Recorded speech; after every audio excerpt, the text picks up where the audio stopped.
अस्सलामुअलैकुम। तो आज की व्यूवर जो रेसिपी है वो बहुत ही टेस्टी सब्जी की रेसिपी है। तो आज हम बनाने जा रहे हैं कचनार और मटन की रेसिपी। कचनार की जो सब्जी है बहुत ही थोड़े दिनों की ये मेहमान होती है, मतलब ये मार्च और अप्रैल तक ही रहती है, उसके बाद ये बिल्कुल खत्म हो जाती है। बहुत ही बेहतरीन हेल्दी सब्जी है, बहुत टेस्टी बनती है। तो चले जी बनाना स्टार्ट करते हैं।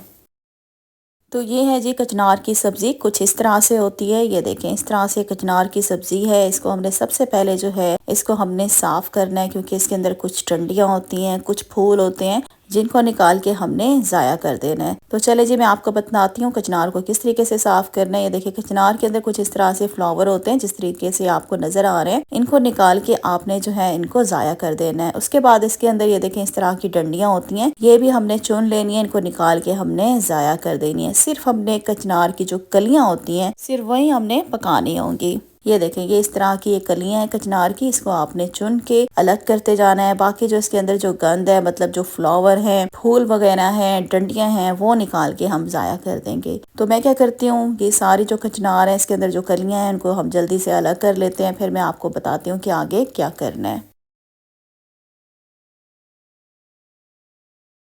और यहाँ पे देखें, इस तरह से कचनार की कलियां जो हैं हमने इनको अलग कर लिया है। सिर्फ यही कलियां हमने पकानी है, बाकी ये जो गंद है इसको हमने अलग कर लिया, इसको हम फेंक देंगे। और अब क्या करेंगे, कचनार को हमने अच्छे तरीके से पानी से 2 से 3 बार वॉश कर लेना है, ताकि इसके अंदर से मिट्टी वगैरह निकल जाए। कचनार को हमने बहुत अच्छे तरीके से पानी से वॉश कर लिया। और अब क्या करेंगे, कचनार को हमने करना है बॉयल। एक बर्तन में पानी लेंगे और इसके अंदर हम अपनी सारी जो कचनार की सब्जी है वो इसमें डाल देंगे। हमने कचनार को बॉईल करना है, तब तक बॉईल करेंगे जब तक कि कचनार जो है वो सॉफ्ट नहीं हो जाती। बहुत ज़्यादा इसको मैश करके आपने बॉईल नहीं करना, इतना बॉईल करना है कि कचनार जो है हमारी साबित होनी चाहिए। तकरीबन इसको बॉईल होने में 8 से 10 मिनट लग जाएंगे। अच्छा, अक्सर लोग कचनार को बॉईल नहीं करते, डायरेक्ट पका लेते हैं, लेकिन इसको बॉईल करना ज़रूरी होता है। अक्सर लोगों के पेट में दर्द रहता है, मतलब उनको ये मसला होता है पेट के दर्द का। तो इस तरह से अगर आप बॉईल करके कचनार की सब्जी बनाएंगे तो फिर जो है पेट में दर्द नहीं होगा। सेम यही तरीका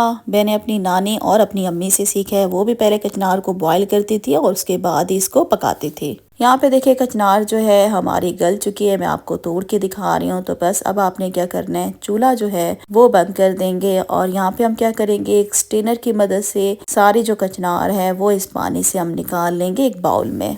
और वीडियो देखते देखते यहाँ तक पहुँच ही चुके हैं। चैनल पे नहीं आए तो जल्दी से मेरे चैनल को सब्सक्राइब कर दें, और वीडियो पसंद आए तो वीडियो को लाइक करना बिल्कुल भी मत भूलिएगा। तो कचनार हमने सारी निकाल लिया और ये जो पानी है इसको हमने ज़ाया कर देना है। यहाँ पे मैंने ले लिया मटन का गोश्त, तकरीबन ये 700 ग्राम जो है, मतलब आधा किलो से थोड़ा ज़्यादा ये मटन का गोश्त है। गोश्त को आपने पहले अच्छे तरीके से धो लेना है। और यहाँ पे हमने प्रेशर कुकर ले लिया, इसमें गोश्त ऐड करेंगे। 2 बड़े साइज के प्याज थे, रफली काट के मैंने इसमें डाल दिए। 1 टेबल स्पून इसमें जाएगा अदरक लहसुन का पेस्ट। और यहाँ पे मैंने 2 बड़ी काली इलायची ले ली है, 2 दालचीनी के टुकड़े ले लिए हैं, और यहाँ पे मैंने 2 जो है वो लौंग ले लिए हैं। ये तीनों चीज़ें भी हम प्रेशर कुकर में डाल देंगे। तो यहाँ पे ये तीनों चीज़ें भी हमने प्रेशर कुकर में डाल दी है। 1/2 टीस्पून मैंने इसमें हल्दी डाल दी है। गोश्त को गलाने के लिए इसमें पानी डालेंगे, तकरीबन 1 लीटर मैंने इसमें पानी ऐड कर दी है। अब क्या करेंगे, एक दफ़ा स्पून की मदद से इन तमाम चीज़ों को हम एक दफ़ा अच्छे तरीके से मिक्स कर देंगे।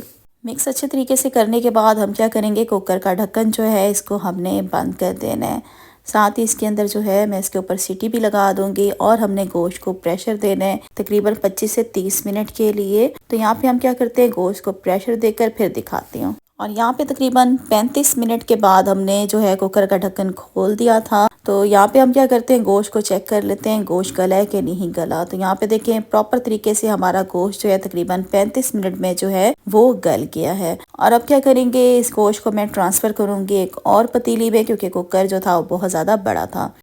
साथ ही इसके अंदर मैंने आधा कप जो है वो कुकिंग ऑयल का डाल दिया है। एक दफ़ा क्या करेंगे, इसको अच्छे तरीके से हमने मिक्स करना है। मिक्स करने के बाद इसके अंदर हम डाल देंगे टमाटरों का पेस्ट। 4 मीडियम साइज़ के टमाटर थे जिनको मैंने पीस लिया है। इसमें हम डालेंगे कुटा हुआ सूखा धनिया 1 टेबल स्पून। 1 टेबल स्पून भर के मैं इसमें डाल रही हूँ लाल मिर्च का पाउडर। नमक भी मैंने इसमें डाल दिया 1 टेबल स्पून। साथ इसमें साबित ज़ीरा जाएगा 1 टीस्पून। तो बस यही मसाले हम इसमें डालेंगे और एक दफ़ा क्या करेंगे, इस तमाम चीज़ों को अच्छे तरीके से मिक्स करेंगे। मिक्स करने के बाद अब क्या करेंगे, हम अच्छे तरीके से इसकी भुनाई करेंगे ताकि जो हमारा गोश्त है और मसाले अच्छे तरीके से भुन जाए। तकरीबन 4 से 5 मिनट मीडियम आंच पे इसकी हमने भुनाई करनी है। चाहे तो इसके अंदर हल्का हल्का पानी का छींटा भी दे सकते हैं ताकि जो हमारे मसाले हैं वो जले नहीं। तो मैं क्या करती हूँ, 4 से 5 मिनट अच्छे तरीके से इसकी भुनाई करती हूँ और फिर मैं आपको बताती हूँ आगे आपने क्या करना है।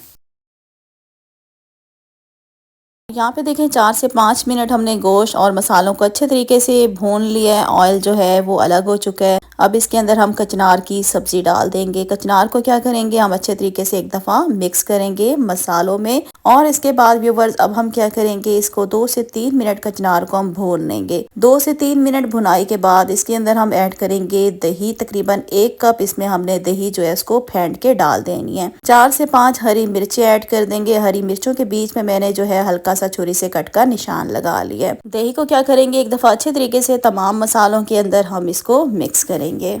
मिक्स करने के बाद अब क्या करेंगे, पतीली का ढक्कन जो है इसको हमने बंद कर देने और इसको इसी तरह से लो आंच पे हम छोड़ देंगे तकरीबन 5 मिनट के लिए, ताकि जो एक दही का कच्चापन है बिल्कुल ख़त्म हो जाए और दही भी हमारे अच्छे तरीके से भुन जाए। और यहाँ पे देखें तकरीबन 4 से 5 मिनट के बाद हमने ढक्कन जो है खोल दिया। आप देख सकते हैं जो ऑयल है वो ऊपर आ चुका है, इसका मतलब है दही हमारी भुन चुकी है अच्छे तरीके से। और यहाँ पे व्यूवर इसी स्टेज पे आपने आधा कप इसमें पानी डाल देना है। मैंने वीडियो का बटन जो है क्लिक किया था लेकिन नहीं दबा, मैं आपको नहीं दिखा सके। आधा कप पानी डालेंगे, एक दफ़ा इसको मिक्स करेंगे और मिक्स करने के बाद व्यूवर्स आप क्या करेंगे, पतीली का ढक्कन बंद कर देंगे और इसे हल्की आंच पे छोड़ देंगे ताकि जो हमारी कचनार है वो अच्छे तरीके से गल जाए। तो यहाँ पे तकरीबन 5 मिनट के बाद अगेन इसका ढक्कन हमने खोल दिया है। कचनार जो है वो हमारी गल चुकी है। तो बस अब क्या करेंगे, लास्ट में इसमें डालेंगे 1/2 टीस्पून गरम मसाला पाउडर और इसमें खुशबू के लिए मैं डालूंगी कसूरी मेथी क्रश करके 1 टीस्पून। एक दफा इसको मिक्स करेंगे। उससे पहले इसमें मैंने आधा कप कटा हुआ हरा धनिया डाल दिया है। एक दफा इसको हम मिक्स करेंगे, चूल्हा बंद कर देंगे। अच्छा, कचनार गोश्त जो है थोड़ी खुश खाने में मजा आता है, ड्राई ड्राई खाने में मजा आता है, तो इसलिए मैंने इसको थोड़ा इस तरह से इसे ग्रेवी स्टाइल में मैंने इसको बनाया है जिस तरीके से आप देख रहे हैं। तो यहाँ पे हमारी जो कचनार गोश्त है बनके तैयार हो चुकी है। गर्मा गर्म रोटियों के साथ इसको सर्व करें, पराठों के साथ खाएं। आप यकीन माने व्यूवर्स, ये बहुत ही बेहतरीन हेल्दी सब्जी है, इसको जरूर बनाइएगा। इधर ही मैं आज की वीडियो का एंड करती हूँ। उम्मीद करती हूँ आज की वीडियो अच्छी लगी होगी। वीडियो को लाइक कर दें, चैनल को सब्सक्राइब कर दें और वीडियो को ज्यादा से ज्यादा शेयर भी किया करें अपने फ्रेंड्स फैमिली मेंबर के साथ। अल्लाह हाफिज।